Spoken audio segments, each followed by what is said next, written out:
पर population representation मिळालं पाहिजे.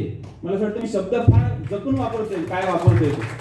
मग इंग्रजांनी विचार केला आम्ही भारतातून जाणार, पण आम्ही भारतातून जाण्याच्या आधी डिसिजन मेकिंग जी आहे ती डिसिजन मेकिंग समस्त भारतीय लोकांच्या हातामध्ये या ठिकाणी आली पाहिजे. गावडे साहेब या ठिकाणी तुम्हाला मी चाहूल देतो, नाले सर या ठिकाणी तुम्हाला चाहूल देतो, सर्व पदाधिकाऱ्यांना या ठिकाणी चाहूल देतो. नकारात्मक एकही मुद्दा मी या ठिकाणी मांडणार नाही, कारण मला जोडायचं आहे लोकांना या ठिकाणी. कारण मी या सिद्धांताने काम करणारा व्यक्ती आहे. लोकांचा विरोध करून लोकांचं समर्थन मिळवता येत नाही. लोकांचा विरोध करून लोकांचं समर्थन मिळवता येत नाही. तर समर्थनामध्ये जेवढे जेवढे मुद्दे आहेत, जे जे अखंड मानव समूहाच्या कल्याणाचे मुद्दे आहेत, जिथं कुठल्याही जातीवरती कुठल्याही समूहावरती दोषारोपण केला जात नाही, ते लोक निश्चितपणे भविष्यामध्ये आपल्या हक्क आणि अधिकार पदरामध्ये पाडून घेऊ शकतात. मी सर्व संघटनेच्या पदाधिकाऱ्यांना या ठिकाणी मनपूर्वक तुमचं कौतुक करतोय की आपण आपल्या समुदायाच्या हक्क आणि अधिकाराची लढाई लढत असताना इतर समुदायांना या ठिकाणी आव्हान केलेलं आहे आणि ते सर्व समुदाय या ठिकाणी आहेत. एकदा जोरदार टाळ्या भारताच्या अखंडत्वासाठी. काय शब्द वापरला मी? एकदा जोरदार टाळ्या भारताच्या अखंडत्वासाठी. आणि म्हणून मग माझा पहिला मुद्दा मी तुम्हाला परत एकदा जाणून करून देतोय. इंग्रजांनी विचार केला भारत देश सोडून जायचं आहे, पण भारत देश सोडून जाण्याच्या आधी भारतामध्ये काय बनलं पाहिजे? विधिमंडळ. त्यालाच समानार्थी काय? संसद. त्यालाच समानार्थी काय? कायदेमंडळ.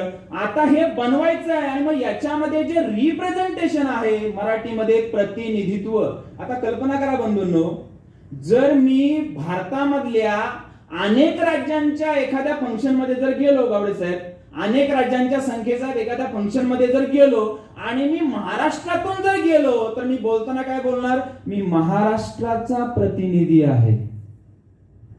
बरोबर का चूक? परंतु महाराष्ट्रामधल्या एखाद्या अनेक जिल्ह्यांच्या कार्यक्रमांसाठी जर मी गेलो, तर मी बोलताना काय बोलेल? मी जसा रायगडचा आहे तर मी काय बोलणार? मी रायगडचा प्रतिनिधी आहे. म्हणजे मी कुठल्या जिल्ह्याचं प्रतिनिधित्व करतोय? रायगड जिल्ह्याचं काय करतोय? प्रतिनिधित्व करतोय. आणि जर समजा जागतिक स्तरावरती एखादा अनेक देशांचा मिळून काय आहे कार्यक्रम आहे आणि भारतातला एखादा व्यक्ती जर त्या ठिकाणी जर गेला, तर तो काय बोललो बंधूंनो? मी इंडियाचा काय आहे? प्रतिनिधी आहे. याचा अर्थ बंधूंनो, प्रतिनिधित्व हा मुद्दा मूलभूत अधिकाराशी काय आहे? संबंधित आहे. हा मुद्दा लक्षात घ्या. प्रतिनिधित्व हा मुद्दा मूलभूत अधिकाराशी संबंधित आहे. त्या समुदायाच्या विकासाशी संबंधित आहे. त्या समुदायाच्या येणाऱ्या हजारो पिढ्यांच्या काय आहे? उद्धाराशी काय आहे? संबंधित आहे. त्यामुळे या मुद्द्याला सहजपणे घेऊ नका, गांभीर्याने घ्या. आणि मग मुद्दा समजवतोय, भारतामध्ये ब्रिटिशांना चाहूल लागली होती की आज ना उद्या देश सोडावा लागेल आणि मग देश सोडण्याच्या आधी या देशामध्ये विधिमंडळ गठीत झालं पाहिजे. मी तिसऱ्यांदा मुद्दा तुमच्यासमोर ठेवण्याचा प्रयत्न करतोय. आणि मग कोणते समुदाय आहेत?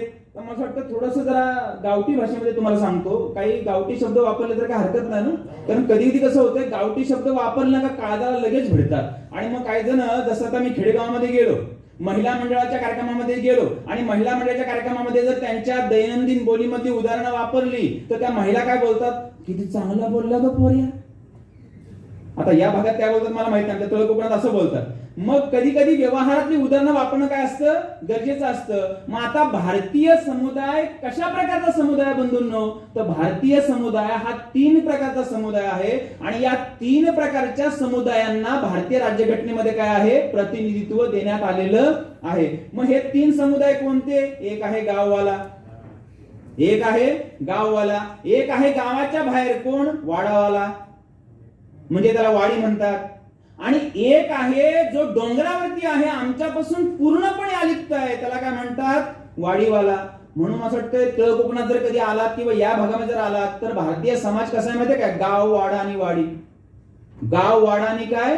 वाडी. आता कदाचित काही लोकांना लगेच आकलन होईल किंवा न होईल, या 3 शब्दांनाच गावडे साहेब भारतीय राज्यघटनेमध्ये 3 नावं देण्यात आलेली आहेत. कोण? तर जो एज्युकेशनली बॅकवर्ड आहे, जो सोशली बॅकवर्ड आहे. मला असं वाटतं या ठिकाणी तो बॅकवर्ड शब्द सुद्धा समजावणं फार गरजेचं आहे. कधी कधी मला असं वाटतं संभ्रम निर्माण होण्याची काय असते? शक्यता असते. आता मला सांगा, बॅकवर्ड या शब्दाचा इंग्रजीमध्ये विरुद्धार्थी शब्द काय? फॉरवर्ड. मग फॉरवर्ड शब्द चांगला वाटतो, तर बॅकवर्ड शब्द कसा वाटला पाहिजे? काय कळलं का ना, काय माहिती काय सांगायचं मला ते. कारण कधी कधी संभ्रम जे होतात ते संभ्रम योग्य शब्दामध्ये समजवणं काय आहे गरजेचं आहे. आता जर समजा या ठिकाणी फॉरवर्ड आहे म्हणजे काय, ज्यांचा विकास झालेला आहे, मग ज्यांचा विकास झालेला नाहीये त्यांना काय बोलायचं? तुमचं काय मत आहे? मला वाटतं मी परत एकदा बोलतो ना, नकारात्मक अजिबात या ठिकाणी बोलायचं नाहीये. म्हणजे जे आहे ते कधी कधी ऍक्सेप्ट करायला पण आपण काय झालं पाहिजे, शिकलं पाहिजे. कारण बाबासाहेब आंबेडकरांनी जेव्हा संविधानामध्ये हे शब्द टाकले तर जगातला सिम्बॉल ऑफ नॉलेज नावाचा व्यक्ती या शब्दाला जर काय देतोय, राज्यघटनेमध्ये काय देतोय, वाव देतोय. याचा अर्थ निश्चितपणे याच्यामध्ये काहीतरी लपलेला आहे, ते तुमच्या समोर ठेवण्याचा काय करतोय, प्रयत्न करतोय. आणि मग समजून घेण्याचा मुद्दा बद्दल या ठिकाणी असा आहे, एक आहे गाव, एक आहे गावाच्या बाहेर काय वाडा, आणि वाड्याच्या वरती काय आहे वाडी. थोडस जरा वेगळ्या भाषेमध्ये बोलतोय, फक्त राग मानून घेऊ नका. एक आहे आदिवासी वाडी, त्याच्यानंतर काय आहे चर्मकार वाडा म्हणतात, बौद्ध काय म्हणतात, वाडा म्हणतात. कारण जे आहे ते आहे, कधी कधी तेही स्वीकारलं आपण पाहिजे. आणि जे गावात राहतात ना त्यांना काय म्हणतात, गाववाले. मग आता या ठिकाणी बंधूंनो, बाबासाहेब आंबेडकर त्या काळामध्ये सिम्बॉल ऑफ नॉलेज नावाची व्यक्ती जिवंत होती आणि त्या व्यक्तीला माहिती होतं. मग आता तुम्हाला हे ऐकून आश्चर्य वाटेल, 1900 शतक जे आहे त्या शतकामधला घडलेला मुद्दा आहे. साऊथ ब्युरो कमिशन भारतामध्ये आलं होतं, मला वाटतं ऐकून तरी माहिती असावं तुम्हाला. आणि मग साऊथ ब्युरो कमिशन जेव्हा भारतामध्ये आलं, त्याच्या आधी फुल्यांच्या काळात जर आपण गेलो तर हंटर कमिशन भारतामध्ये आलं होतं. मी असं वाटतं फक्त नावांचा उल्लेख करतोय, हे पुरावे जे आहेत ते इंटरनेटवरती सर्व माहिती अवेलेबल आहे. तर तुम्हाला तर हे ऐकून आश्चर्य वाटेल, ही कमिशन जेव्हा भारतामध्ये येतात, हंटर कमिशन जेव्हा भारतामध्ये आलं, तर हंटर कमिशन समोर आमच्या बापाने म्हणजे राष्ट्रपिता ज्योतिराव फुलेंनी इंग्रजीमध्ये मेमोरंडम दिलेला आहे. आणि इंग्रजी मधल्या मेमोरंडम मध्ये फुले इंग्रजांना काय बोलतात, एज्युकेशन मध्ये आम्हाला रिप्रेझेंटेशन द्या. कशामध्ये, एज्युकेशन मध्ये आम्हाला काय द्या, रिप्रेझेंटेशन द्या. दुसरी महत्वाची गोष्ट इंग्लिश मध्ये आहे, मी मराठीमध्ये तुम्हाला समजवण्याचा प्रयत्न करतोय. फुले त्या लेटर मध्ये काय म्हणतात, जुजबी शिक्षण देऊ नका, ऑफिसर लेवलचं काय द्या, शिक्षण द्या. तुम्हाला शब्द कळतात ना मी काय बोलतोय ते? माझ्या फक्त बोलण्याचा बंधू इथं बिलकुल आपण कुणी असा अर्थ काढून घेऊ नये की सर आम्हाला काय तुम्ही असे समजता की आम्हाला काही समजतच नाही. मी कधी कधी असा मुद्दा का बोलतो तुम्हाला समजतंय का? तर आमच्या लोकांनी जरा डोक्यात जरा ताण द्यावा की सर नक्की काय सांगायचं आहे हे समजून घेण्यासाठी. म्हणजे फुले काय म्हणतात, जुजबी शिक्षण नको, म्हणजे काय फक्त सही करण्यापुरतं नको.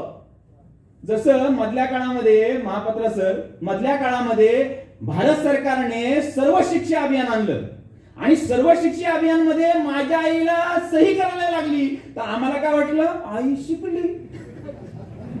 तुम्हाला कळतं का नाही काय सांगायचं?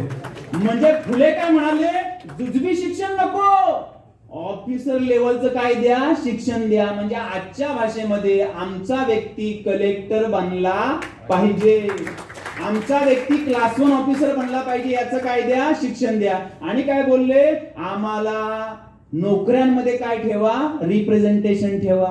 मला वाटतं हा हंटर कमिशनचा जो काय रिपोर्ट आहे किंवा हंटर कमिशन जे आहे ते नेटवरती अवेलेबल आहे, आपण याचा 100% स्टडी करू शकता. म्हणजे फुल्यांची जी मागणी होती आणि मग साऊथ ब्युरो कमिशन जेव्हा भारतामध्ये आलं, तर भारतामधल्या ज्या ज्या समुदायांनी मागणी केली, ही मागणी मी तुमच्या समोर ठेवतोय. तर त्या काळामध्ये मुस्लिम समाजाने मागणी केली होती आणि समाजाची मागणी करणारे कोण होते, मुस्लिम लीगचे लोक होते. नंतर बाबासाहेब आंबेडकरांनी मागणी केली, कुणासाठी मागणी केली, अनुसूचित जाती आणि अनुसूचित जमाती, इंग्लिश मध्ये शेड्युल्ड कास्ट आणि शेड्युल्ड ट्राईब. आणि त्यावेळेला मग ओबीसी बांधवांची मागणी कोण करतंय, तर त्यावेळेला शाहू महाराज जिवंत होते. त्या काळामध्ये शाहू महाराज जिवंत होते आणि शाहू महाराजांचे त्यांच्या करवीर नगरीमधले कलेक्टर होते. त्या कलेक्टरचं नाव काय, भास्करराव जाधव.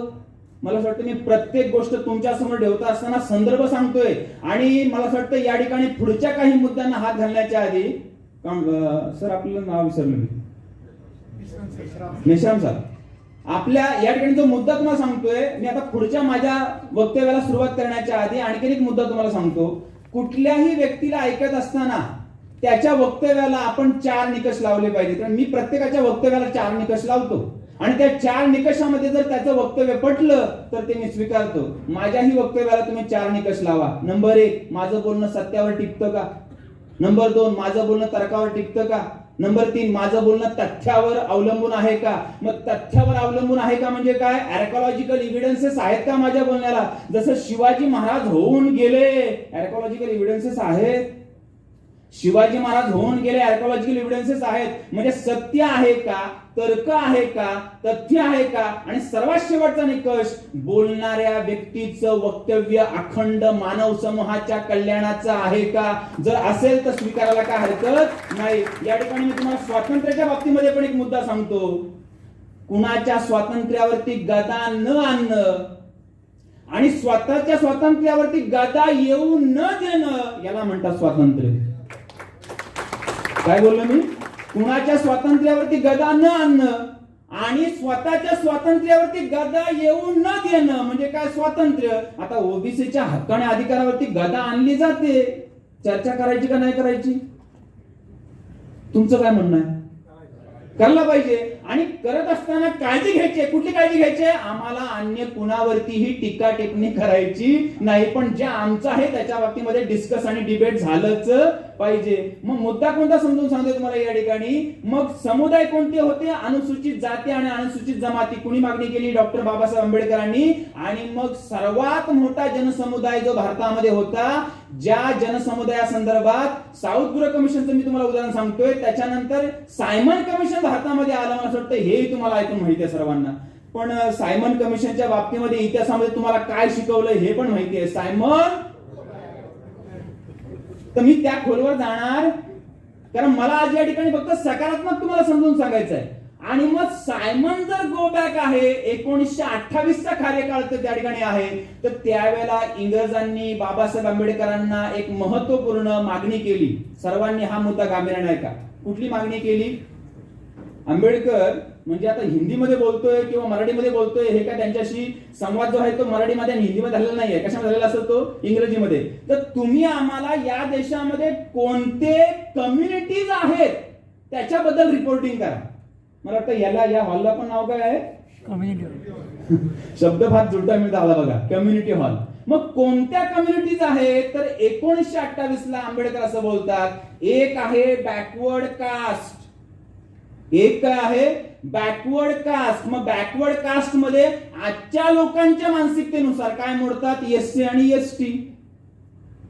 मला वाटतं लोकांची महाराष्ट्रामध्ये हीच मानसिकता आहे. बॅकवर्ड म्हणजे कोण? एससी आणि एसटी. तर आंबेडकर काय बोलले? एक आहे बॅकवर्ड कास्ट म्हणजे आजच्या मानसिकतेमध्ये कोण? एससी आणि एसटी. आंबेडकर बोलले एक आहे हायर कास्ट म्हणजे आजच्या भाषेमध्ये आपण काय बोलतो? वरच्या वर्गातले, किंवा जास्त त्याच्यावरती उहापोह करण्याची काय गरज नाही. आणि आंबेडकर तिसरा शब्द 1928 ला महापात्र साहेब चर्चेमध्ये आणतात. कोणता शब्द चर्चेमध्ये आणतात?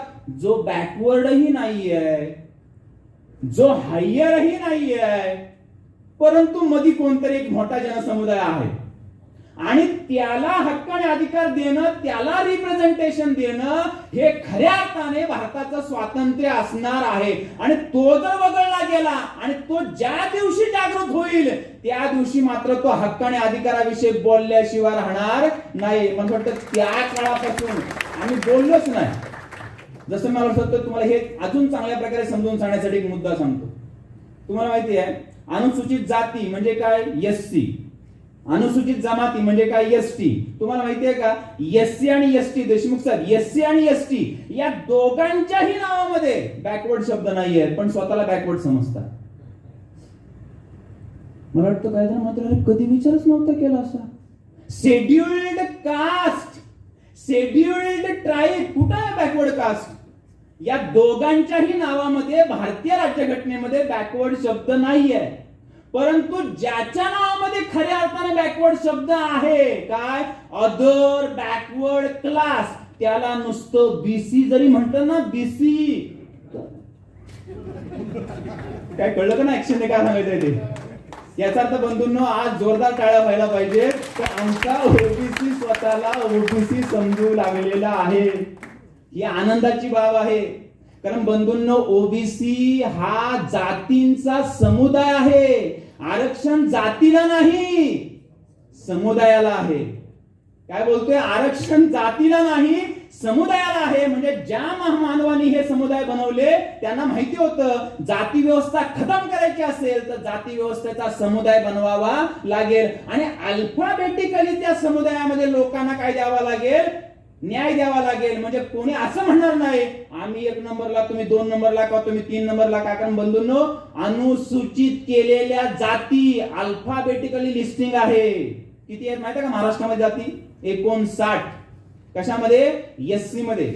नंतर अनुसूचित केलेल्या जमाती म्हणजे काय? अनुसूचित जमाती म्हणजे काय? एसटी. किती आहेत महाराष्ट्रामध्ये जाती माहिती आहे तुम्हाला? 45. मला वाटतं काही जातींचा नंबर पण तुम्हाला सांगता येऊ शकतो. जसं आता बघा, आपण जेव्हा विचार करतो तर एससी मध्ये 11 नंबरला चर्मकार समाज आहे. तो 11 नंबर कधीच बदलणार नाही. काय बोललो? काय कळलं? पण आमचा वाडवळ असेल, आमचा भंडारी असेल, आमचा कुणबी असेल, सांगता येत नाही नंबर काय. मग आम्हाला आमचा नंबर कन्फर्म नको. लिस्टिंग मध्ये आम्ही कुठल्या नंबरला आहोत आम्हाला आमचा नंबर कन्फर्म पाहिजे. आणि कन्फर्म नंबर जर आम्हाला कळला तर असं वाटतंय जे रिप्रेझेंटेशन मागायचं ना आपल्याला, ते मागताना आपल्याकडे ताकद असणार आहे. काय? आमची सुद्धा अल्फाबेटिकली काय आहे? यादी आहे. याचा अर्थ बंधूंना मुद्दा तर परत समजून घ्या. मग आंबेडकर काय बोलले? एक आहे बॅकवर्ड कास्ट म्हणजे बीसी, एक आहे हायर कास्ट म्हणजे एससी. परंतु या दोघांच्या मध्ये एक जनसमुदाय आहे. आणि 1928 ला मी लाख लाख धन्यवाद देतो डॉक्टर बाबासाहेब आंबेडकरांना की भारतामधल्या बहुसंख्याक लोकांच्या समुदायाला बाबासाहेबांनी चर्चेमध्ये आणलं. त्या समुदायाचं नाव काय आहे? Other backward caste. म्हणजे धन्यवाद कुणाला? डॉक्टर भीमराव रामजी आंबेडकरांना. आणि मला वाटतं याच्यामध्ये गावडे साहेब हे पण तुम्हाला सांगतो, याच्यामध्ये आणखीन एका माणसाला धन्यवाद द्यावा लागेल. कुणाला? आपल्याच माणसाला द्यावा लागेल. कारण जेव्हा ओबीसीची लढाई सुरू झाली तेव्हापासून ओबीसी मध्येच काही बांधव विचारायचे कोण आहेत ओबीसी, कोण आहेत ओबीसी. म्हणजे आपलेच ओबीसी बांधव विचारायचे काय कोण आहेत ओबीसी. आणि मग त्याच्यामध्ये एक मी नाव घेतो, पोलादी पुरुष सरदार वल्लभभाई पटेल यांनी भारतीय राज्यघटना लिहित असताना आंबेडकरांना प्रश्न विचारला, आंबेडकर हु आर द ओबीसीज. आणि असं वाटतं आंबेडकरांना सरदार वल्लभभाई पटेलांनी संधीच उपलब्ध करून दिली. तुमचं जे म्हणणं आहे ते मी घटनेमध्ये लिहितो, कलम नंबर 340. मला वाटतं मध्ये मध्ये तुम्हाला आवडलं तर टाळी वाजवायला काय हरकत नाही. कारण टाळी का वाजवा? तुम्हाला झोप येऊ नये यासाठी पण. कारण बंधूंनो, विश्लेषणात्मक ऐकणं, चर्चात्मक ऐकणं, ऐतिहासिक ऐकणं ही भारतीयांची मानसिकता नाहीये, लक्षात ठेवा.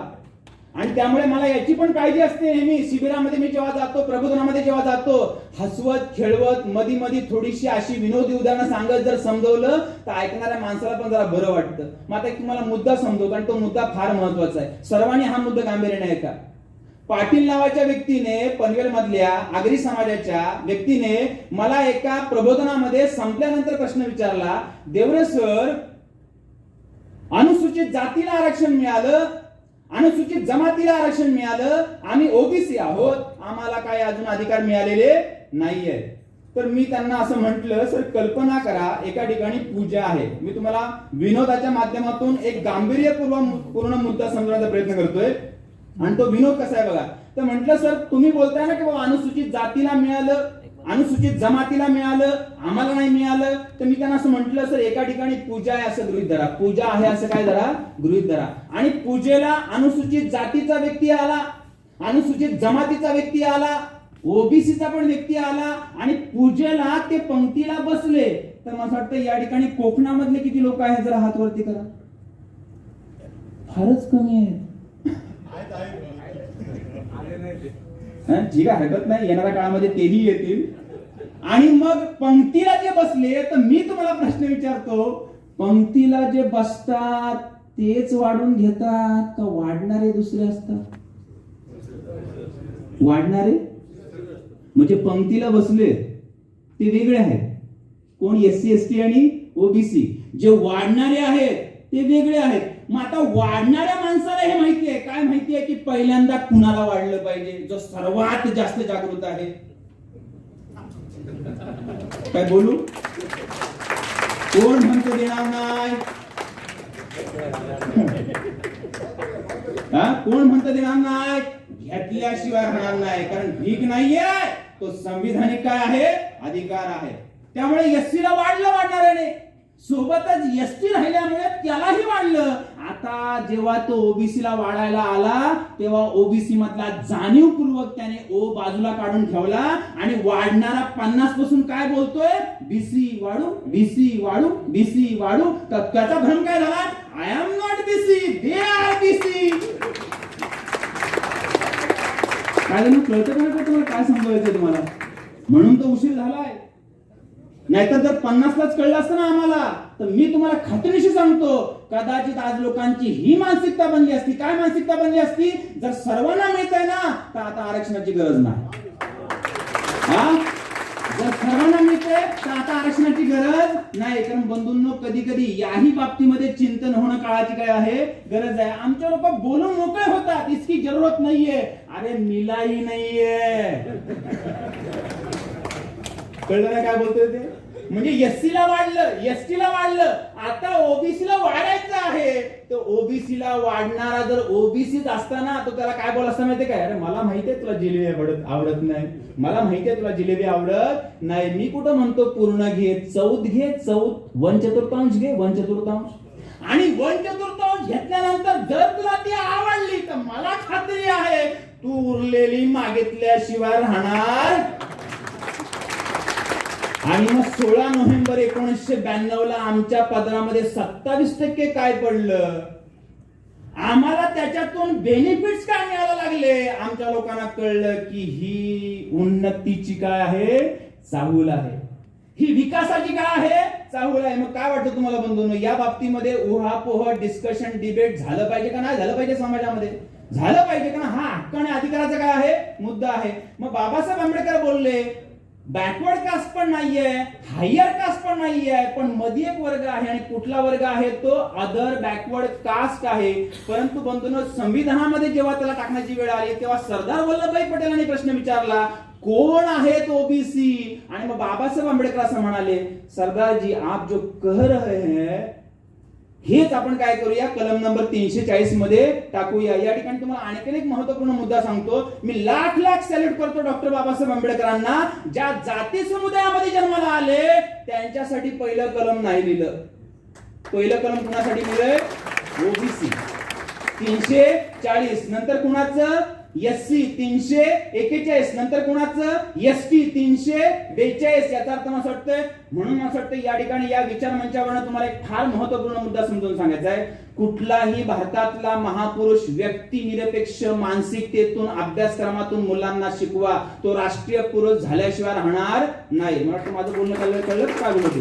कुठलाही महापुरुष भारतीय अभ्यासक्रमाच्या माध्यमातून व्यक्तिनिरपेक्ष मानसिकतेतून शिकवा. कारण मला आठवते आजही, जेव्हा मला 5वीला बाबासाहेब आंबेडकरांचा पहिल्यांदा धडा शिकवला गेला, शिकवणारी जी व्यक्ती होती त्या व्यक्तीने धड्यामधलं एक वाक्य माझ्यावरती कोरलं. कुठलं वाक्य कोरलं, बाबासाहेब अस्पृश्यांचे उद्धारक.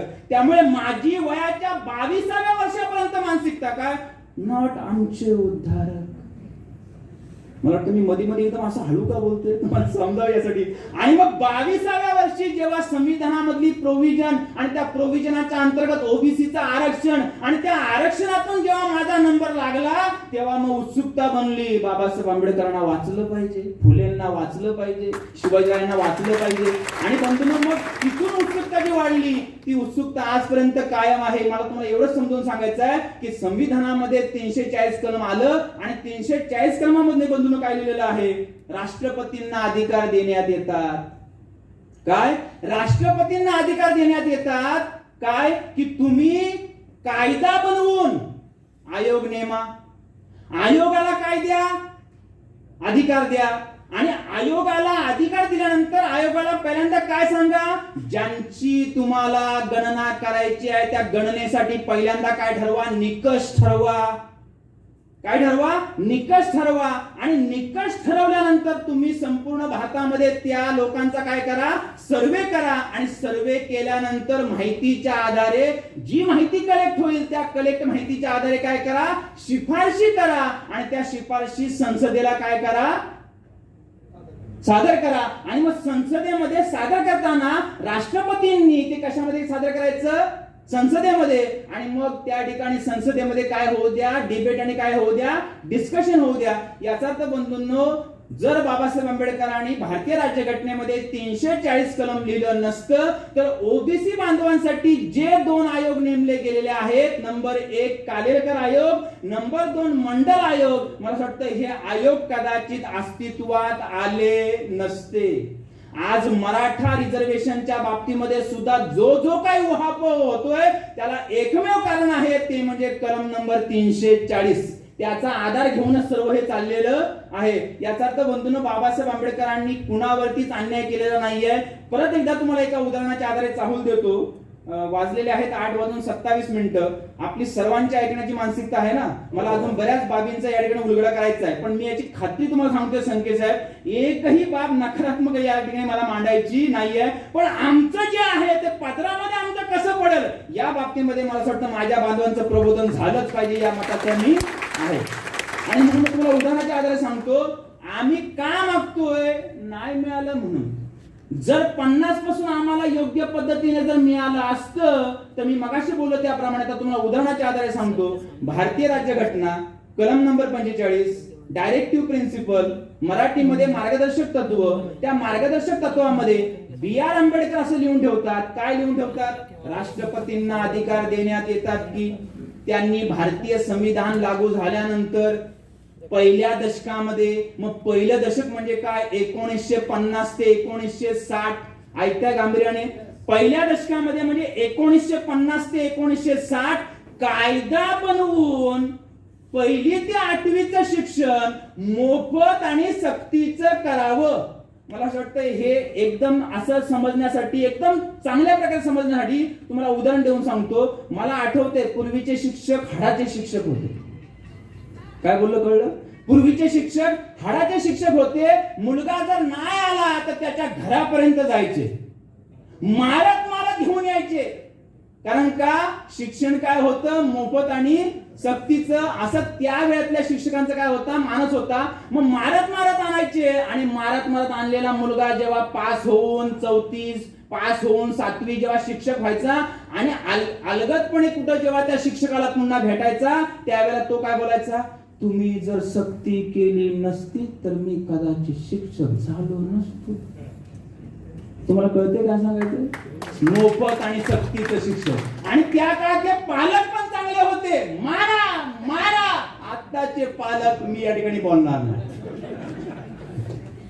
त्यामुळे आताचे पालक आम्हाला बोट पण लावून देत नाहीत, आणि समजा चुकून लागलंच तर मग येणारा विचारणा करायला. त्यामुळे शिक्षकांनी पण ठरवलेलं आहे काय, मारायचं नाही. मग मुद्दा कोणता समजवतोय, 1950 ते 1960 कायदा बनवून शिक्षण मोफत आणि सक्तीचं करायचं होतं. बंधूंनो, तो कायदा त्याच जर दशकात झाला असता ना तर मी खात्रीनिशी सांगतोय माझा बाप पण शिकला असता. आज माझं या ठिकाणी शिक्षण वाचलं गेलं. तुम्हाला काय वाटतं माझा बाप किती शिकला असेल? काय वाटतं संकेत साहेब, किती शिकला असेल? हे बघा, पण बापाला जी संधी नाही मिळाली ती मला मिळाली. कारण बंधूंनो, कलम नंबर 45 चा आधार घेऊन कलम नंबर 21 पण लिहिलं गेलेलं आहे. त्या कलमामध्ये काय लिहिलंय, दोन्ही कलम समजून घ्या म्हणजे आजच्या विषयाला या ठिकाणी मी जो न्याय देतोय. तर कलम नंबर 21 मध्ये काय लिहिलंय, प्रत्येक भारतीय नागरिकाला जन्मतः जगण्याचा मूलभूत अधिकार आहे, आणि जगण्यासाठी जे जे लागतं, मग शिक्षण असेल प्रोव्हाइड केलं पाहिजे गव्हर्नमेंटने, एज्युकेशन कुणी प्रोव्हाइड केलं पाहिजे, गव्हर्नमेंटने, आरोग्य असेल कुणी प्रोव्हाइड केलं पाहिजे, गव्हर्नमेंटने. मग मी तुम्हाला समजण्याचा मुद्दा कोणता, एज्युकेशनचा मुद्दा आहे. कल्पना करा 1950 ते 1960 या दशकामध्ये जर 1ली ते 8वीचं शिक्षण मोफत झालं असतं तर काय झालं असतं, आपल्या आधीच्या पिढ्या शिकल्या असत्या, आणि आधीच्या पिढ्या जर शिकल्या असत्या तर मला खात्री आहे आमचा ओबीसीचा बांधव किमान क्लास 4 मध्ये तरी कामाला लागला असता. काय बोललो कळलं का नाही? आणि क्लास 4 मध्ये कामाला लागला असता तर तो कॉलनीमध्ये राहायला आला असता. कॉलनीमध्ये राहायला आला असता तर त्याच्या मुलाला चांगलं एज्युकेशन मिळालं असतं. म्हणजे क्लास 4 मध्ये एंट्री घेणाऱ्या ओबीसीचा मुलगा भविष्यामध्ये काय झाला असता, क्लास 1 ऑफिसर बनला असता. याचा तर म्हणजे किती महान विचार होता बाबासाहेबांचा. त्याच्यामध्ये बाबासाहेबांनी असं पण लिहिलंय, जशी जशी देशाची गरज वाढेल, जशी जशी देशाची गरज वाढेल तर या देशातल्या राष्ट्रपतींनी संसदेचा आधार घेऊन कायदा बनवून दर 10 वर्षाच्या टप्प्याने त्या स्तराचं शिक्षण मोफत करत न्यावं. म्हणजे 50 ते 60 या दशकामध्ये काय मोफत झाली असती? 8वी. गरज वाढली होती 70 या दशकामध्ये काय मोफत झाली असती? 10वी. गरज वाढली होती 80 या दशकामध्ये काय मोफत झाली असती? 12वी. गरज वाढली 90 या दशकामध्ये काय मोफत झाली असती? ग्रॅज्युएशन. गरज वाढली सन 2000 साली काय मोफत झाली असती? PG, post graduation. गरज वाढली 2000, तुम्ही बोला म्हणून थांबलोय. काय मोफत झालं असतं? प्रोफेशनल. म्हणजे काय? IIT, IIM आणि काय? एम्स. आणि आता काय सुरू आहे?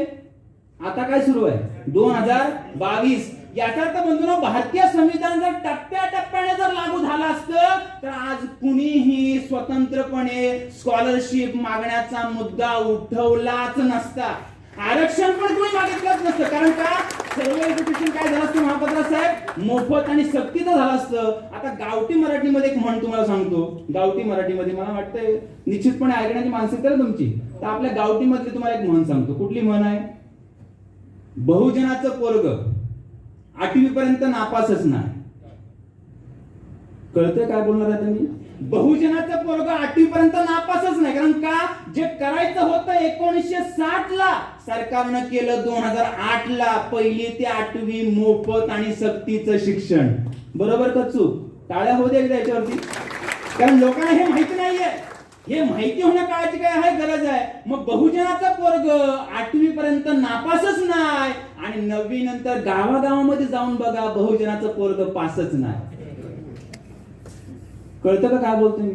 याचा अर्थ का मागावं लागतंय? भारतीय संविधानाची अंमलबजावणी त्या दशकानुसार न झाल्यामुळे आज ओबीसीना कळते की आम्ही 50 पासून मागायला पाहिजे होतं. मला वाटतं 16 नोव्हेंबर 1992 पासून खऱ्या अर्थाने आमच्या पदरामध्ये थोडं थोडं पडलेलं आहे. आणि ते पडलेलं काढून घेण्याचं जर या देशामध्ये जर समजा षड्यंत्र सुरू असेल किंवा आमच्या स्वातंत्र्यावरती गदा आणण्याचा कोणी प्रयत्न जर करत असेल तर बंधूंनो, तुम्हाला काय वाटतं? कार्यक्रमांच्या माध्यमातून चर्चा व्हायला पाहिजे का नाही व्हायला पाहिजे? मी तुम्हाला दुसऱ्यांदा या ठिकाणी विचारलं, चर्चा व्हायला पाहिजे का नाही व्हायला पाहिजे? कारण हे आमच्या हक्काने काय आहेत? अधिकार आहेत. आणि म्हणून मग बंधूंनो, 340 कलमाचा उल्लेख तुमच्या समोर केलाय. आता बाबासाहेब आंबेडकरांचं या बाबतीमध्ये काय योगदान होतं हे योगदान तुमच्या समोर ठेवत असताना 340 कलम घटनेमध्ये लिहिलं गेलं ओबीसीसाठी, 341 लिहिलं गेलं एससी साठी, 342 लिहिलं गेलं एसटी साठी. तीनही बांधवांचा त्या ठिकाणी उल्लेख झालेला आहे. त्याच्यानंतर महाराष्ट्रामध्ये ओबीसी मध्ये आणखीन काही महाराष्ट्र शासनाच्या स्तरावरती प्रवर्ग बनवलेले आहेत. ते प्रवर्ग म्हणजे एसबीसी. बरोबर का चूक? एनटी, अ, ब, क आणि ड. नंतर मुस्लिम बांधवांसाठी बनवला होता एसबीसी 1. एसबीसी काय? 1. नंतर मराठा बांधवांसाठी बनवला गेला होता एसईबीसी. मला असं वाटतंय त्या एसबीसीचं संकेत साहेब तुम्हाला एका साध्या उदाहरणाच्या आधारे मुद्दा समजवतो. एसबीसी म्हणजे मराठीमध्ये काय हो? म्हणजे फुल फॉर्म त्याचा काय होतो? Special backward class. मराठीमध्ये काय? विशेष मागासवर्ग. मग विशेष मागासवर्ग म्हणजे काय? एकदम चांगल्या प्रकारे समजण्यासाठी, समजा एखाद्या व्यक्तीला खास असेल आणि त्याला चांगली चाय जर पाजायची असेल तर टपरीवरती आपण गेलो तर आपण काय बोलतो? 2 स्पेशल दे रे. का? अरे खास आहे एकदम. मग तुम्हाला एसबीसी मध्ये बाजू जर कोणी या ठिकाणी जर असतील तर त्यांना हा मुद्दा ऐकून आश्चर्य वाटेल. महाराष्ट्रामध्ये एसबीसी ला ओबीसी एनटीडीएनटी वरती काय ठेवलाय? डिपेंड ठेवलाय. म्हणजे कसं? एज्युकेशन मध्ये जर ओबीसी एनटीडीएनटी व्हिजेंटी यांचा कॅन्डिडेट आला नाही आणि जागा शिल्लक राहिल्या तर शिल्लक मधल्या 2 जागा कोणाच्या? एसबीसीच्या. काय कळलं का नाही कळलं? म्हणजे मी येईपर्यंत संके साहेबांना काय सांगितलंय? बसा. आणि मी आलो की तुम्हाला बोलण्याची गरज नाही. म्हणजे सांगण्याचा मुद्दा बंधू, किती अज्ञान आहे समाजामध्ये, किती अज्ञान आहे. मग मुद्दा या ठिकाणी असा होतो की ओबीसी मध्ये माझे जे बांधव येतात त्या बांधवांप्रती काय योगदान होतं आंबेडकरांचं, तो मुद्दा आपण समजून घेतोय. आणि मग 340 कलम लिहिलं. आंबेडकर वारंवार बोलत होते. काय बोलत होते? ओबीसींना मोजा. काय करा, ओबीसींना मोजा. परंतु ओबीसींना मोजण्याची बंधनं या देशामध्ये प्रक्रिया सुरू नव्हती. आता मला वाटतं काही लोकांना हे सुद्धा अजून कळत नाही जनगणना का पाहिजे. तर जनगणनेच्या संदर्भात तुम्हाला एक उदाहरण सांगतो, म्हणजे मला वाटतं तुम्हाला त्या उदाहरणाच्या आधारे हा मुद्दा समजेल की जनगणना का महत्वाची आहे. तर बंधूंनो, 1972चा हा मुद्दा आहे, नेटवरती अवेलेबल आहे. 1972 साली वन विभागाने भारत सरकारला एक अहवाल पुरवला. त्या अहवालामध्ये वन विभाग काय सांगते भारत सरकारला, भारतातली वाघांची संख्या घटत चाललेली आहे. आता वाघांची संख्या घटत चाललेली आहे हे मोजल्याशिवाय कळलं काय? काय बोललं, कळलं ना? आणि मग घटत चाललेली आहे तर संख्या पण सांगितली, 1827 फक्त काय आहे, संख्या आहे. मग सरकारला कळलं निसर्गाचा समतोल जर राखायचा असेल तर भारतामधल्या वन्य ह्याच्यामधल्या प्राण्यांमधला प्रत्येक प्राणी काय राहायला पाहिजे, जिवंत राहायला पाहिजे. आणि म्हणून बंधूंनो, एप्रिल 1973 ला भारत सरकारने एक प्रकल्प राबवला. त्या प्रकल्पाचं नाव काय, प्रोजेक्ट टायगर. प्रोजेक्ट काय, टायगर. आणि विशेष अनुदान दिलं भारत सरकारने त्या प्रकल्पाला. आणि तुम्हाला मग हे ऐकून आश्चर्य वाटेल, 1989 ला त्या प्रोजेक्ट टायगरचा अहवाल भारत सरकारला सादर करण्यात आला. आणि एक फार महत्वाचं भाकीत त्या अहवालाने केलं काय, वाघांची संख्या वाढलेली आहे. आणि किती झालेली आहे ती संख्या, 2507. कितीने वाढलेली आहे, 916 ने. किती टक्केने वाढलेली आहे, 137.22% संख्या वाढलेली आहे. तुम्हाला मग आता कळेल जनगणना म्हणजे काय. ओबीसी का मोजले पाहिजेत, प्रतिनिधित्व किती आहे आणि संख्या किती आहे. प्रतिनिधित्व किती आहे आणि संख्या किती आहे, तुम्हाला कळतं का नाही कळतं, काय समजवतोय. याचा अर्थ बंधूंनो, या देशातल्या ओबीसीला जाग करणं ही काळाची काय आहे, गरज आहे. आणि काय गरज आहे, ठीक आहे आपलं गेलं पण आपल्या येणाऱ्या पिढीचं भवितव्य काय आहे, अंधारात आहे. आणि बंधूंनो, रिझर्वेशनची मागणी करणं, रिप्रेझेंटेशनची मागणी करणं म्हणजे भीक मागणं, हा डोक्यातला गैरसमज काढून टाका. रिप्रेझेंटेशन आहे ते आपलं काय आहे, प्रतिनिधित्व आहे. मग कल्पना करा बंधूंनो, बाबासाहेब काय म्हणतात, ओबीसीसाठी काय नेमा, आयोग नेमा. आता याचा आणखीन जुना इतिहास आहे, फक्त 2 ते 3 मिनिटात तुम्हाला जुना इतिहास सांगतो. 1872 साली इंग्रजांनी भारतामध्ये पहिली जनगणना केली. आणि 1872 नंतर 1881, 1891, नंतर 1901, नंतर 1911, नंतर 1921, नंतर 1931. 1931 पर्यंत भारत देशामध्ये समुदाय निहाय, शब्द काय वापरला मी, समुदाय निहाय, म्हणजे या इथल्या भाषेमध्ये वापरतो, कम्युनिटी निहाय काय झाली होती, जनगणना झाली होती. आणि मग तुम्हाला ऐकून आश्चर्य वाटेल, 1931च्या जनगणनेनुसार आपण 52% आहोत.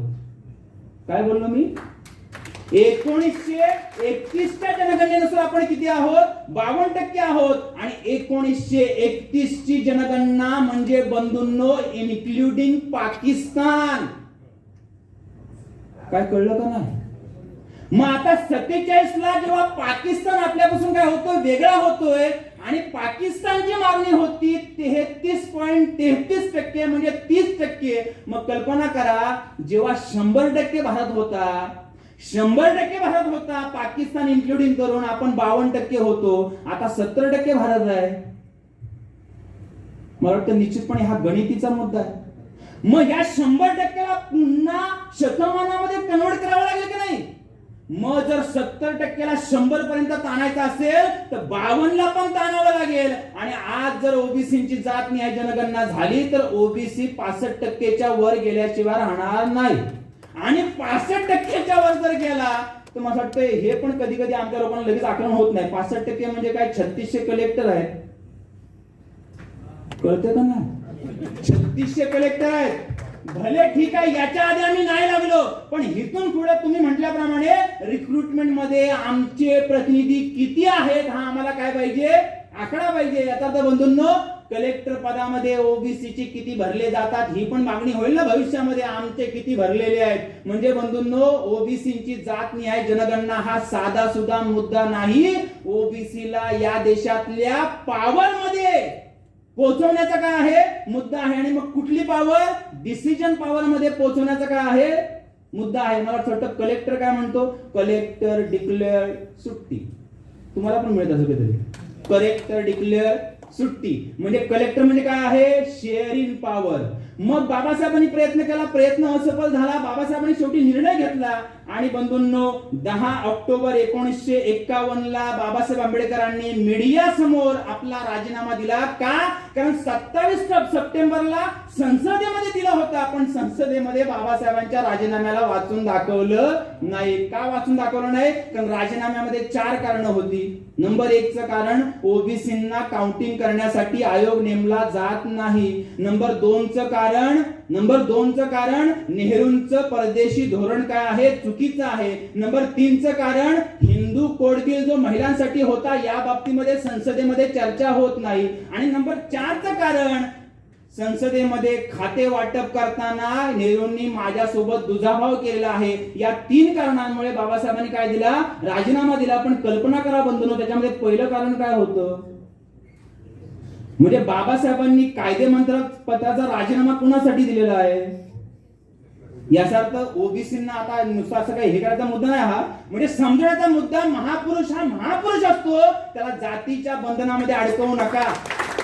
राष्ट्रपिता ज्योतिबा फुले जातीच्या बंधनाच्या पलीकडे होते, बाबासाहेब आंबेडकर जातीच्या बंधनाच्या पलीकडे होते. मला वाटतं तुम्हाला परत एकदा हसवण्यासाठी उदाहरण देतो. माझा वेळ पुढे सरकत आलेला आहे, कारण मध्ये मध्ये मी अशी उदाहरणं का देतोय बंधूंनो, कारण ही दिल्यामुळे तुमच्या काही लोकांच्या डोळ्यावरती आता भुरळ आलेली आहे.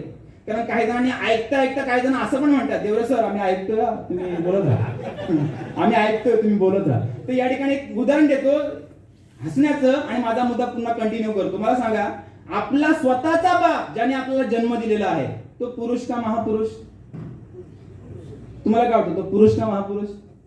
आपला स्वतःचा बाप हो, ज्या बापाने तुम्हाला जन्म दिलाय, ज्या बापाने मला जन्म दिलाय, तो बाप पुरुष का महापुरुष? पुरुष. कारण का, जातीमध्ये जन्माला आला, जातीमध्ये वाढला, जातीमध्येच निघून गेला, शेवटचे 4 खांदे जातीचेच होते. काय जण कळलं का नाही कळलं? भावकी म्हणतात त्याला, भावकी. पण बाबासाहेब आंबेडकर ज्या जातीमध्ये जन्माला आले, जातीसाठी नाही जगले, ते जातीसाठी नाही जगले. कारण बाबासाहेब आंबेडकर काय बोलायचे, मी प्रथमतः भारतीय आहे, मी अंतिमही भारतीय आहे. आणि जेव्हा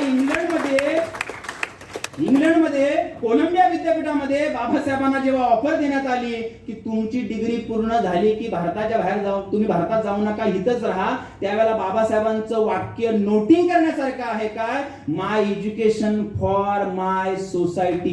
पण सोसायटी या शब्दाचा भारतीयांनी संकुचित अर्थ घेतलाय. मला वाटतं मी काय एवढा देखून बोलू, तुम्हाला कळत असेल तर. बाबासाहेबांनी सोसायटी जे म्हटलंय ना, त्याचा आमच्या भारतीय लोकांनी संकुचित अर्थ का घेतलाय, बाबासाहेब फक्त एससी साठी आले. तर हा देखील दृष्टिकोन आपण बदलला पाहिजे. आणि मग मुद्दा कोणता आहे, माझा बाप पुरुष का? कारण काय कळलं तुम्हाला, आणि बाबासाहेब आंबेडकर महापुरुष का? जातीमध्ये जन्माला आले, पण उद्धार मात्र भारतामधल्या जातीमधल्या प्रत्येक माणसाचा काय केला बाबासाहेबांनी, संविधानाच्या मागे गेला, उद्धार केला. म्हणून बाबासाहेब काय आहेत, महापुरुष आहेत. मग समजून घेऊया, बाबासाहेबांनी राजीनामा दिला आणि मग नेहरूंना कळलं, काय कळलं, आपल्याला काहीतरी थोडी चाहूल केली पाहिजे आणि ओबीसीना काहीतरी देण्याचा प्रयत्न केला पाहिजे. आणि म्हणून बंधूंनो, ओबीसीसाठी पहिला आयोग नेमला. आयोगाचं नाव काय, कालेलकर आयोग. मी फक्त एकच मुद्दा संख्येसाठी या ठिकाणी बोलतो, फक्त माझ्या बोलण्याचं वाईट नका वाटून घेऊ आणि मला नकारात्मक पण बोलायचं आहे. आयोग आमचा होता ना, मग आमचा अध्यक्ष का नाही ठेवला, बस मला एवढंच बोलायचं. आयोग आमचा होता ना, मग अध्यक्ष पण आमचा पाहिजे होता. फक्त चिंतनाचा मुद्दा, काही जणांना खटकेल पण माझं बोलणं. आता आयोग नेमला, तर आयोगाने शिफारशी कशाच्या आधारावरती करायच्या होत्या, तर गांभीर्याने वाचतोय मी. त्याच्यामध्ये एकूण 4 मुद्दे होते की कुठल्या निकषाचा आधार घेऊन हा आयोग नेमला जाईल. पहिला निकष होता, सामाजिक व शैक्षणिक दृष्ट्या मागासवर्गीय व्याप्ती ठरवण्याकरिता निकष तयार करणे. नंबर 2, अशा प्रकारे ठरविण्यात आलेल्या मागासवर्गीयांच्या उन्नतीसाठी शिफारशी सुचवणे. नंबर 3, या मागासवर्गीय लोकांचे सार्वजनिक नोकऱ्यात व केंद्र व राज्य सरकारमध्ये पुरेसे प्रतिनिधित्व नसल्यास नेमणुकीसंबंधी राखीव जागा ठेवण्याची गरज आहे ते सुचवणे व शहानिशा करणे. आणि शेवटचा आहे, आयोगाने अभ्यासलेली वस्तुस्थिती व त्याच्या शिफारशी अहवालाच्या रूपात संसदेमध्ये सादर करणे. याच्यामध्ये तिसरा मुद्दा फार महत्वाचा आहे. काय? सार्वजनिक नोकऱ्यात आणि केंद्र आणि राज्य सरकारमध्ये पुरेसे प्रतिनिधित्व. कळतं का मला काय सांगायचं ते? म्हणजे आयोगाला सांगितलं होतं आणि मग आयोगाने जी माहिती बंधून शोधून काढली तर आयोगाने काय सांगितलं? कालेलकर आयोगाने ओबीसी मध्ये 2399 जाती येतात. ओबीसी भारतामध्ये 52% आहे. आणि मग शिफारशी काय केलेल्या आहेत त्या शिफारशी तुमच्या समोर वाचून दाखवतोय. सर्वांनी गांभीर्याने ऐका. शिफारशीमध्ये काय म्हटलंय? जो मुद्दा आज आपण घेतलेला आहे शिफारशी मधली पहिली शिफारस होती काय? 1961च्या जनगणनेत ओबीसींची जातनिहाय जनगणना केली जावी. म्हणजे आपण जे बोलतोय ते आयोगाने पण सांगितलं होतं. परंतु कालेलकर आयोगावरती सरकारने काय केलं नाही? चर्चा सुद्धा घडवून आणली नाही. दुसरा काय म्हटलं होतं? सामाजिक स्तर उंचवण्याचा प्रयत्न करावा. सामाजिक स्तर उंचवण्याचा काय करावा? प्रयत्न करावा. तिसरा काय होता? सर्व स्त्रियांना मागासवर्गीय समजण्यात यावं. म्हणजे ओबीसीला रिझर्वेशन देताना त्याच्यामध्ये ओबीसी स्त्रियांचा सुद्धा काय करावा? विचार करावा. हा उल्लेख त्याच्यामध्ये होता. नंतर होतं तंत्रज्ञान आणि व्यावसायिक क्षेत्रात 70% आरक्षण ठेवण्यात यावं. नंतर होतं विविध प्रकारच्या योजना राबवून आर्थिक दर्जा वाढवण्याचा प्रयत्न करण्यात यावा. आणि शेवटचा मुद्दा फार महत्वाचा आहे. गांभीर्याने ऐका. काय होतं? सर्व सरकारी व स्थानिक स्वराज्य संस्थांमध्ये खालील प्रमाणे राखीव जागा असाव्यात. वर्ग अ 25%. वर्ग अ म्हणजे काय? क्लास 1. वर्ग ब म्हणजे काय? क्लास 2 33.33%. आणि वर्ग क आणि ड 40%. आता जर तुम्हाला असं वाटतंय की ही शेवटची जी शिफारस आहे ती जर लागू झाली असती तर वर्ग अ मध्ये किती आरक्षण होतं? किती? आमच्या कोकणामध्ये, तळ कोकणामध्ये आमचा कुणबी बांधव 70% आहे. तर मी कधी कधी असं उपहासाने बोलतो, आपण संख्येने जास्त ना, मग आपल्या रत्नागिरी जिल्ह्याचा कलेक्टर कोण पाहिजे होता? तो तर आपलाच पाहिजे होता. मग हे जर जेव्हा कालेलकर आयोग नेमला गेला आणि कालेलकर आयोगाने जेव्हा शिफारशी दिल्या संसदेमध्ये, जर शिफारशी मंजूर जर झाल्या असत्या तर मला वाटतं कोकणामध्ये ओबीसीचा कलेक्टर रत्नागिरी जिल्ह्यामध्ये काय केलं असतं? त्याने हँडलिंग केलं असतं. याचा अर्थ बंधूंनो हा फार महत्वाचा मुद्दा आहे. पण कालेलकर आयोग नाकारला. का नाकारला? फक्त एकच वाक्य सांगतो आणि घेऊन येतो मी तुम्हाला दुसऱ्या आयोगाकडे. त्या आयोगाचं नाव काय आहे? मंडल कमिशन. कालेलकर आयोग का नाकारला? तर कालेलकर आयोगाच्या कमिशनच्या अध्यक्षालाच नेहमी सांगितलं तुम्ही एक लेटर लिहून द्या. तर लेटर मध्ये भरपूर काय आहे? 21 पानी पत्र आहे. पण त्याच्यामधले एक वाक्य फक्त तुमच्या समोर ठेवतो. कालेलकर स्वतः काय म्हणतात? आयोगाचा अध्यक्ष म्हणून मला हा आयोग मान्य आहे, पण भारताचा नागरिक म्हणून मला हा आयोग मान्य नाही. तुम्ही वाचा हो, मी काय बोलतो म्हणून नको. कारण तथ्य आहे का नाही, पुरावा आहे का नाही. म्हणजे आयोगाचा अध्यक्ष म्हणून मला हे मान्य आहे की त्यांना मिळायला पाहिजे, पण भारताचा नागरिक म्हणून मला हे मान्य नाही. म्हणजे समजवण्याचा मुद्दा बंधूंनो, भविष्यामध्ये या बाबतीमध्ये लोकांचं वैचारिक परिवर्तन होणं ही काळाची काय आहे? गरज आहे. मग नंतर दुसरा आयोग नेमला गेला. त्या आयोगाचं नाव काय आहे? मंडल कमिशन. आणि त्या बाबतीमध्ये पण तुम्हाला ऐकून आश्चर्य वाटेल, 77-78 ला भारतामध्ये पहिल्यांदा आणीबाणी आली. आणि एकदा वेळेची तुम्हाला चाहूल देतो. 8:49 झालेले आहेत.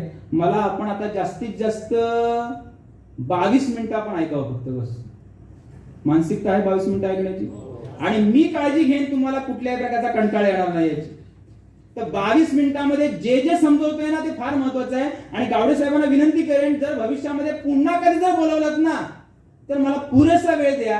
कारण मांडणी करताना घाई जर झाली तर एकाही मुद्द्याला व्यवस्थित न्याय देता येत नाही. आणि जर व्यवस्थित न्याय देता जर नाही आला तर लोक या हॉलमधून कन्फ्युजन घेऊन जातात. आणि मी या मताचा आहे देशमुख साहेब, कन्फ्युजन लोकांमध्ये अजिबात वाढलं नाही पाहिजे. लोक एकदम क्लिअर असली पाहिजेत. मग मुद्दा कोणता समजवतोय? मंडल कमिशन येण्याच्या आधीचा काळ आहे. 77-78 ला आणीबाणी आली. पहिल्यांदा काँग्रेस सरकार कोसळलं आणि मग जनता पार्टीचं सरकार या देशामध्ये येणार होतं. त्याचे जे प्रधानमंत्री होते त्यांचा मॅनिफेस्टो काय होता?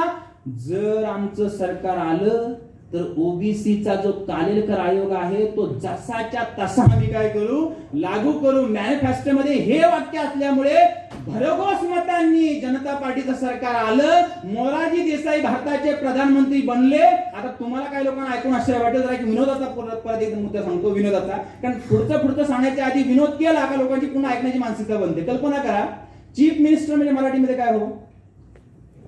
चीफ मिनिस्टर मराठीमध्ये काय? मुख्यमंत्री. मग प्राईम मिनिस्टर म्हणजे मराठीमध्ये काय पाहिजे? प्रधानमंत्री. आणि मग ते काय आहे ते तुम्ही तुमचं चिंतन करा, काय आहे ते. मला वाटतं जास्त खोलवर जात नाही मी.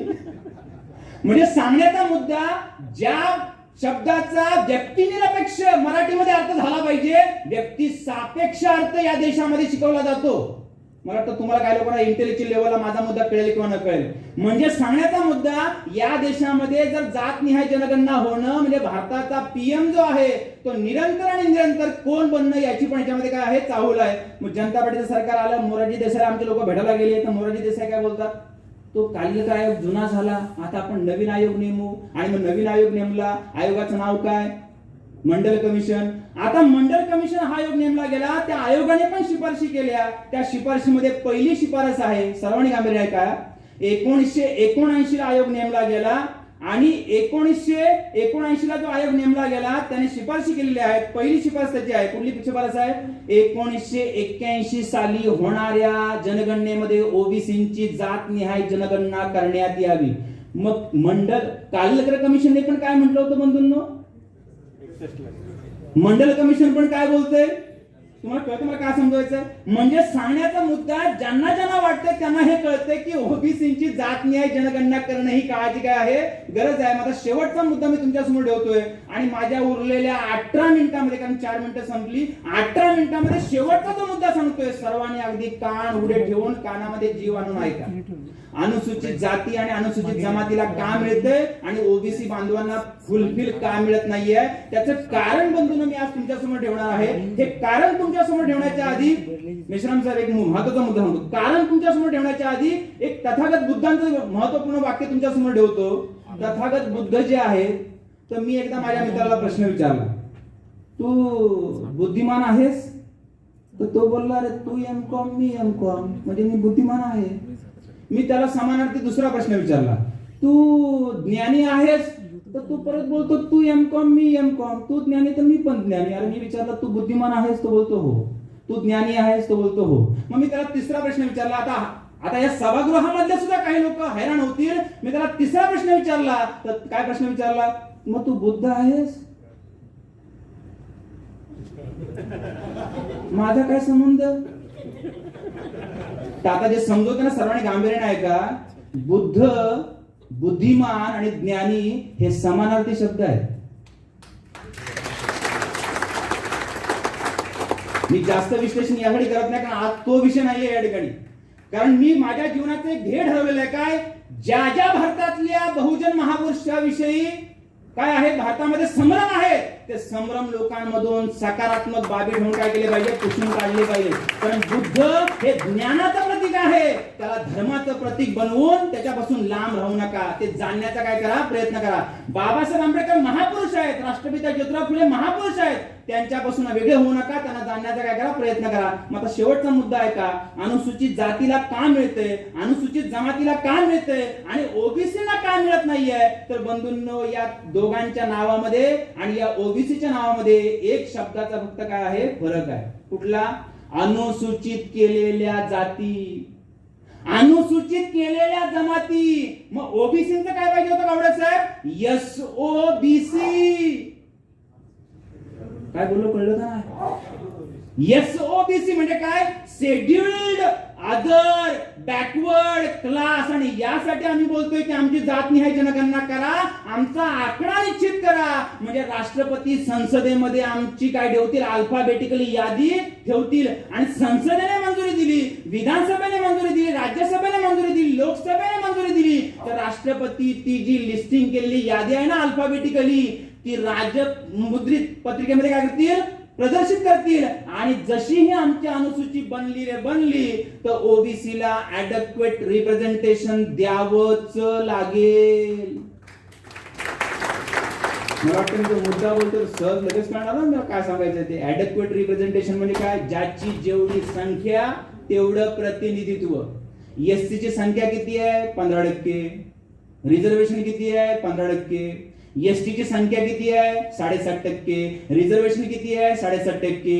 ओबीसीची संख्या किती आहे? 1931 चा आकडा 52%. सरकार रिवाइज करायला काय नाहीये? तयार नाहीये. आणि वारंवार संसदेचाच घटनेचा आधार घेते आणि लोकांमध्ये भ्रम काय निर्माण करतात?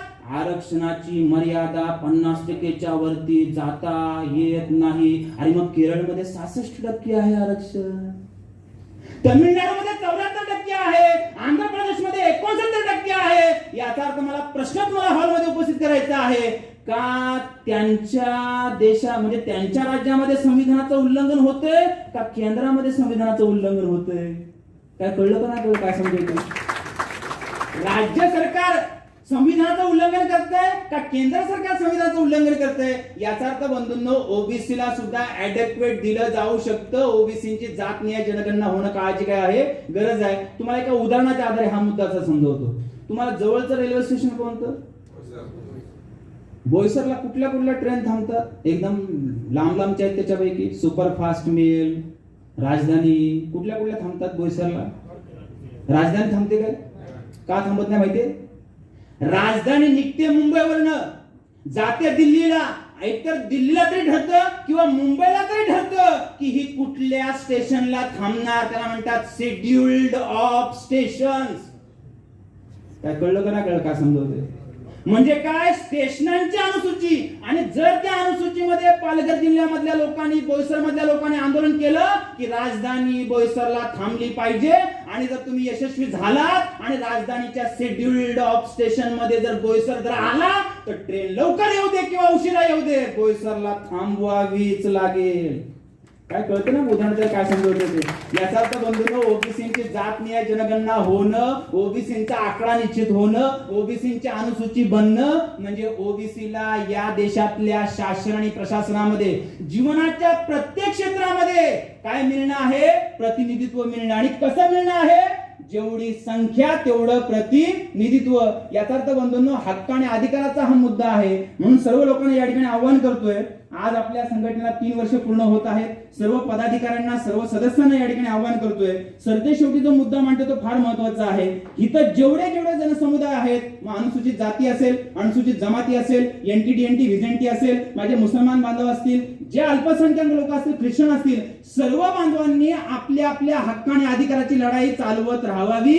आणि जर एखादा बांधव जर लढाई करत असेल तर अन्य बांधवांनी काय म्हटलं पाहिजे? तुमच्या लढाईला आमचं. आणि जेव्हा तुमच्या लढाईला जर ह्यांचं समर्थन आहे तर नंतर हे जेव्हा लढतील तेव्हा त्यांच्या लढाईला तुमचं. मला वाटतं एकमेकास सहाय्य करू, अवघे धरू सुपंत. माझी वेळ या ठिकाणी संपत आलेली आहे. म्हणून सरतेशेवटीचा मुद्दा सांगतो. तो मुद्दा फार महत्वाचा बंधूंनो. भारताचा जो प्रत्येक नागरिक आहे त्या प्रत्येक नागरिकाला संविधानामध्ये जे लिहिलेलं आहे ते त्याच्या पदरामध्ये पडणं म्हणजे भीक पडणं नाही, तर तो त्याचा अधिकार आहे. बंधूंनो, असं प्रबोधन त्याचं होणं ही काळाची काय आहे? गरज आहे. आणि म्हणून सरतेशेवटी तुम्हा सर्व लोकांना आवाहन करत असताना कार्यक्रमात सिद्ध जनसमुदायाचे लोक या ठिकाणी आहेत, वेगवेगळ्या विचारधारेचे लोक या ठिकाणी आहेत. मी जेव्हा माहिती घेतली होती तर त्या माहितीमध्ये मला एक महत्वपूर्ण माहिती पाहिजे असते नेहमी कार्यक्रमामध्ये. तर आपल्या संघटनेमध्ये जे आहेत, माळी आहेत, कुणबी आहेत, धनगर आहेत, कोळी आहेत, वंजारी आहेत, भंडारी आहेत, तेली आहेत, अहिर आहेत, यादव आहेत, वाडवळ आहेत, मांगेला आहेत. आणि या कार्यक्रमामध्ये माझे एससी, एसटी, ओबीसी मधले अन्य जातीचे बांधव आणि मुस्लिम बांधव देखील आहेत. मी सर्वांना या ठिकाणी मनपूर्वक धन्यवाद देतो की आपण सर्वजण एकमेकांच्या सहकार्याच्या भूमिकेमध्ये यायला काय असता नेहमी तयार असता. इथे जोरदार टाळ्या होऊ द्या आपल्या सर्वांसाठी की आपण सर्वजण एका भूमिकेचे आहोत. मला सरतेशेवटी एवढंच आवाहन करायचं आहे, जे पदाधिकारी आज या ठिकाणी काम करत आहेत त्यांचे सहकार्याचे हात जर वाढले आणि सहकार्याचे हात जर वाढले तर भविष्यामध्ये मागणी लवकरात लवकर फुलफिल होऊ. कळलं मी काय बोलतोय? सहकार्याचे हात वाढले तर मागणी लवकरात लवकर फुलफिल होऊ शकते. आणि सहकार्याचे हात जर तोकडे जर पडले तर बंधूंनो हे लढत राहतील. आणि लढाईमध्ये जर पदरामध्ये जर काय नाही पडलं तर आमचेच पुन्हा बांधव असं बोलतील, काहीच होत नाही. काहीच पदरामध्ये पडत नाहीये. म्हणून असं वाटतं पुन्हा मी माझ्या एससी बांधवांचा या ठिकाणी उल्लेख करेन. त्यांचं म्हणणं कसं असतं, कोण म्हणतं, कोण म्हणतं, बोला की जरा, कोण म्हणतं येणार नाही, घेतल्याशिवाय राहणार नाही. तर स्वतःच्या हक्क आणि अधिकारासाठी जर काही लोक पुढाकार घेतायत, काही लोक जर पुढाकार घेतायत, तुम्हाला जर पुढाकार घेता येत नसेल तर मी सरतेशेवटी तुम्हाला आव्हान करतोय, जर वेळ देता येत नसेल तर तुम्ही काय द्या, आर्थिक सहकार्य द्या. जर आर्थिक सहकार्य देता येत नसेल तर नैतिक पाठबळ द्या. निंदा करू नका. करणाऱ्या या व्यक्तींचा काय वाढवा, हौसला वाढवा. निश्चितपणे बंधूंनो, आपले हक्क आणि अधिकार आपण आपल्या पदरामध्ये पाडून घेतल्याशिवाय राहणार नाही आहोत. तर सर्वांनी या ठिकाणी आजच्या कार्यक्रमाच्या निमित्ताने आम्हाला आपल्या या ठिकाणी बोलवलं, त्याबद्दल सर्वात शेवटचे 2 शब्द आणि मी या ठिकाणी थांबतोय. धन्यवाद मानणार नाही मी तुम्ही मला बोलवलं म्हणून. का धन्यवादामधला धन्य काढा काय राहतो. आणि या बोईसर मधल्या या कॉलनी मधल्या लोकांना आव्हान करतोय, एससी एसटी ओबीसी मध्ये वाद निर्माण करण्याचा प्रयत्न जर कोणी केला तर हाणून पाडा. कारण आम्हाला वाद नको, आम्हाला संवाद पाहिजे, लक्षात ठेवा. त्यामुळे धन्यवाद नाही, आम्हाला संवाद पाहिजे, आम्हाला वाद नको. आणि देशमुख साहेब म्हणतात आपण जे लढत आहात सगळेजण, निश्चितपणे वाखाणण्यासारखा कार्यक्रम आहे.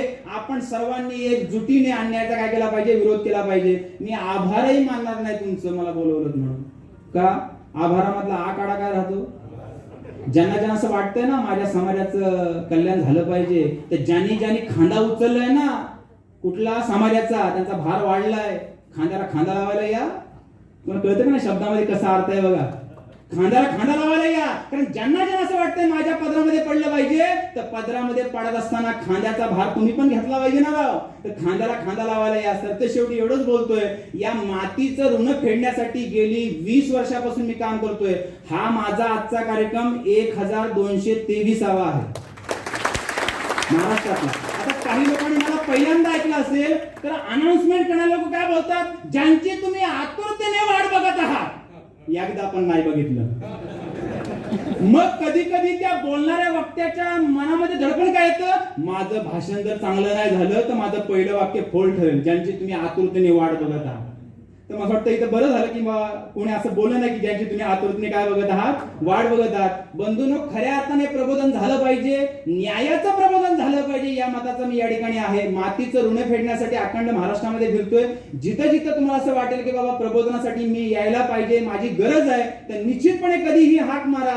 हाकेला साथ द्यायला मी नेहमीच काय राहीन, तत्पर राहीन. एवढं बोलतो आणि या ठिकाणी थांबतो. जय जिजाऊ, जय शिवराय, जय भीम, जय शिवराय, जय संविधान, जय ओबीसी.